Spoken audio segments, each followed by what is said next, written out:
Yo, what's up chefs? This video is going to be the ultimate bard build and class guide.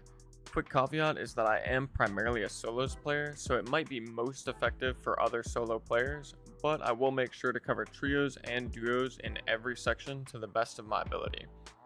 Bard can be pretty daunting at first, especially when trying to manage your buffs and debuffs, wondering what perks and songs are good to take, whether or not you need to build knowledge, etc, etc. But I promise I've got valuable tips and tricks scattered all throughout the video, and once you're done watching, things should start to click and feel a lot easier. Chapters can be found below for specific sections. Without further ado, let's hop into it. Starting off with the perks and skills, I'm going to cover a few different setups for PvP and then a farming/rat build at the end. First up is the PvP setups, and for your perks, the two that I think are pretty non-negotiable are Charismatic Performance and Superior Dexterity. Charismatic Performance allows you to skip/fail one note every 3 notes, so for most songs that's going to end up just being one note at the beginning, but for longer ones you can skip 2, but you have to make sure you play all of the notes in between perfectly, which is indicated by a yellow glow as you hit the note. This is going to allow you to cycle through your buffs extremely quickly and make it much more reasonable to land your debuffs on enemies in the middle of a fight as well. The trick here for maximum efficiency is to look for the longest sections of the songs and skip the applicable notes. To skip a note, simply just right click early. The easiest example of this is Beats of Alacrity, where it makes the most sense to skip the first note by just selecting the song and then right clicking once to start playing it, then immediately right click again to skip all the way past the first note, and then finally just play the remaining 3 notes normally. Superior Dexterity has a few different use cases, such as allowing you to cycle between your utility items like instruments and consumables quickly, allowing for faster buffs and debuffs, but from a combat effectiveness standpoint, this perk is incredibly useful because it gives you the ability to always be a step ahead of your opponent due to the quick switch time. The easiest example of this is when you're pelting someone with arrows and they decide to stow their weapons to catch up to you. You are easily able to stow your own weapons and run away before finding an opportunity to turn around and pull your weapons out with lightning speed and punish them. Since no one else can draw their weapons as quickly as you, this is usually very effective. The next 2 slots are where the variations start to come in. For solos and duos, if you want to use the rapier, I'm going to recommend that you take rapier mastery for the increased DPS. And then finally, the last slot, I find that Warsong is the most effective, but some honorable mentions are Storyteller if you're playing duos with a caster, or Fermata. However, the setup I've been enjoying a lot and running on stream recently in solos where I've found a lot of success uses the Rondel Dagger instead of the rapier, and for that build I recommend taking Warsong and Fermata in these last 2 slots. For trios, I think you're going to want to typically stick to the rapier and run rapier mastery, and then decide the 4th slot based on your comp. If you've got a lot of physical damage dealers, then you'll likely want to slot Warsong. Think of something like Bard, Druid, Barbarian maybe. And on the flip side, if your other 2 teammates are magic focused, and you're running with a Wizard and a Cleric, then you'll definitely want to swap that out for Storyteller. Potentially an argument could be made to still use the Rondel Dagger and take both Warsong and Storyteller for any comps that have a somewhat even split between physical and magical damage, such as Bard, Wizard, Druid perhaps. So that might be something you want to consider if you are a fan of the Rondel setup. Finally, if you're looking for a setup that's good for farming gold or doing rat runs, then I would still recommend Charismatic Performance and Superior Dexterity, but for the last 2 slots, I would go with Fermata and Lore Mastery, which are going to boost your regular interaction speed by an insane amount, allowing you to interact with chests, gold piles, doors, etc. at insane speed. As for the skills, there is currently no situation where I would recommend taking anything other than double music memory, due to the fact that the other skill options are quite weak and likely need some level of a rework or big changes if we ever want to see them getting used. So let's hop into the music selection. First off, I'm going to cover what I recommend for solos and duos, and then I'll cover trios. Obviously, there is room for preference within the songs, but I've got 2 different setups I like to run for solos and duos, which are mostly the same but a little different for the last few choices. The first setup, which is my preferred one for solos, is as follows: Rousing Rhythms, Beats of Alacrity, Ballad of Courage, Shriek of Weakness, Unchained Harmony, and then the last 3 are slotted in this order specifically is Piercing Shrill, Lament of Languor, and Aria of Alacrity. The reason you slot the last 3 in that order is because Rousing Rhythms will give you 2 additional knowledge, which equates to 2 additional song capacity, which will unlock your ability to play Piercing Shrill. And then from here, you just need a green loot or above, which will give you 3 additional knowledge while you have the loot in your hands, which will unlock the ability to play Lament and Aria of Alacrity while you're holding the loot. This is important because you don't want to build any knowledge if you don't have to, since the only thing it gives you is song capacity, which is not actually useful in any way during PvP, and you'd much rather have those stats allocated towards something like strength or vigor, just as an example. The reason I like Piercing Shrill is because it can be quite effective in situations where you need to hold a door, or if the fight is just centered around opening and closing a door in general. Another niche situation that it's useful in is if there is a druid running around you in rat form, hitting them with this will one-shot them, and its character-centered AoE is quite nice for that. As for Unchained Harmony, outside of its usefulness in looting, it's actually very effective in PvP situations where you need to run away and have doors in front of you that are closed, because you can start playing the song as you approach the door and open it by finishing the song. With Charismatic Performance, you can skip the first and fourth note of the song, which makes it come out very quickly. This allows you to stay mobile while opening doors, which prevents you from being an easy target for ranged damage such as bows, crossbows, or even direct impact fireballs. The other setup I sometimes use in solos, but mainly in duos, is as follows.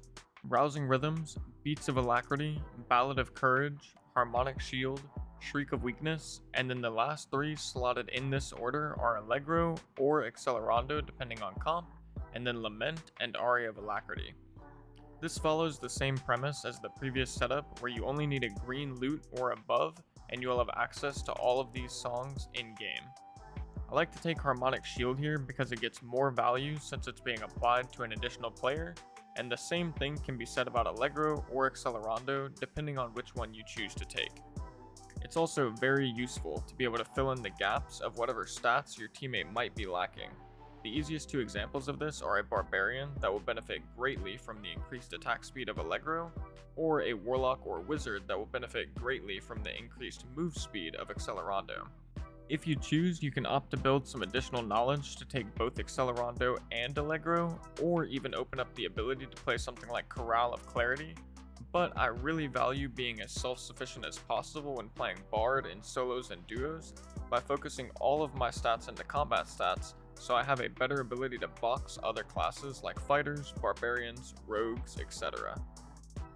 For trios, I would recommend a similar setup if you're going to be the front line of your comp, such as in a Bard, Wizard, Cleric setup, but outside of situations like that, things are going to be a little different since you don't need to be as self-sufficient and can act as more of a supporting role for your team.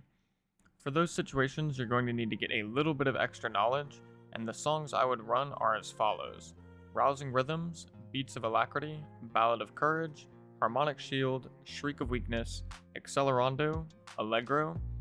Then the last slot before you place your 2 loot songs is basically dealer's choice, but here are the honorable mentions. Chorale of Clarity for caster comps, Song of Silence if your comp is susceptible to casters, Piercing Shrill, Unchained Harmony, or Den of Darkness, and everything else I would probably stay away from. Once you've picked what song you want in that slot, then finally you'll slot your last 2 loot songs, which will still be Lament and Aria of Alacrity. The last thing I want to mention about the songs is that outside of the tricks that save you from having to build knowledge, the order of your songs can also save you a lot of time and help you be more effective in combat as well. For starters, you probably want to always start your buff cycle with Rousing Rhythms, because that will not only give you Dexterity, which increases the speed at which you play the rest of your buffs, but will also increase their duration via the extra resourcefulness. Beyond that though, and this might get a little difficult to follow, so try and stay with me, but go into your squire and order your instruments in this order. On one of the 2 sides, I choose my right, start with drum, then lyre, then lute. Then on your other side, do a protection pot, health pot, and then your flute. Now when I go back to my songs, you'll see that the songs follow that same order. I've got my drum buffs, then my lyre buffs, and then my lute buff. The reason you want your lute at the end is so after you buff, you'll immediately be ready to cast Lament of Langor whenever you get into a fight. Additionally, it's important to keep your lute and flute on opposite utility belts because this makes it very easy to cast Lament and then immediately follow it up with Shriek of Weakness from your flute. Let me show you what this looks like.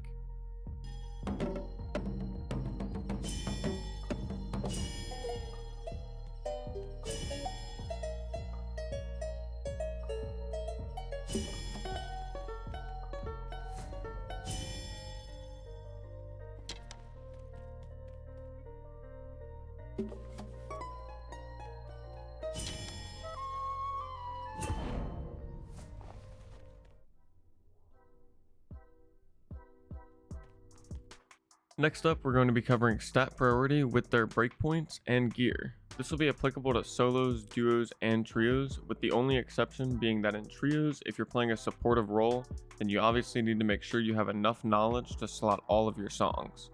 I'm going to break this down into two groups, one being priority stats that should be your focus, and another which is going to be good stats, which are the icing on the cake, and should be looked for in situations where maybe you want to get an epic chest piece with strength and max health, and instead of getting a third priority stat, which would probably break the bank, you could look for something with a good stat as the third for a cheaper option. Also, technically, there is a build for Bard that gets really tanky by putting a high priority on armor rating, phys damage reduction, max health, vigor, etc. But I'm not going to cover that build here since it's pretty unique and will likely have a separate video for it in the future. Once we're done, I'll also showcase a kit that I've been using and have had a lot of successful runs with that you can use as a reference point to build one of your own. I'm going to go ahead and throw up all the stats on screen, so feel free to pause to take a good look because I'm just going to touch on the really important ones. For add move speed and move speed bonus, these can only be found on your boots, and you're going to want to make sure you have at least one of them. Or if you're building a BIS kit, you're going to want to get both, but it will be very expensive. For true physical damage, you really want to try and get at least +5 total, and then getting more than that via a Frost Amulet is even better. Dexterity has a breakpoint at about 30 for your song playing speed, but more than that doesn't hurt, as it will still be giving you a good amount of action speed for each point. Knowledge, as I mentioned before, is going to be mostly trio specific, and you just want to make sure you get enough to play your songs and avoid getting any extra if you can help it. Everything below knowledge is still really important, but are lower in priority than the previously mentioned stats and don't really have meaningful breakpoints that you are likely to hit. So you're just looking to get a healthy mixture of those stats as much as you can within your budget, especially strength, vigor, and max health. Next up, we have the good stats. I'm not going to touch on these individually, but as I said before, all of these are useful and worth considering as a third stat on an epic item if you're looking to avoid breaking the bank.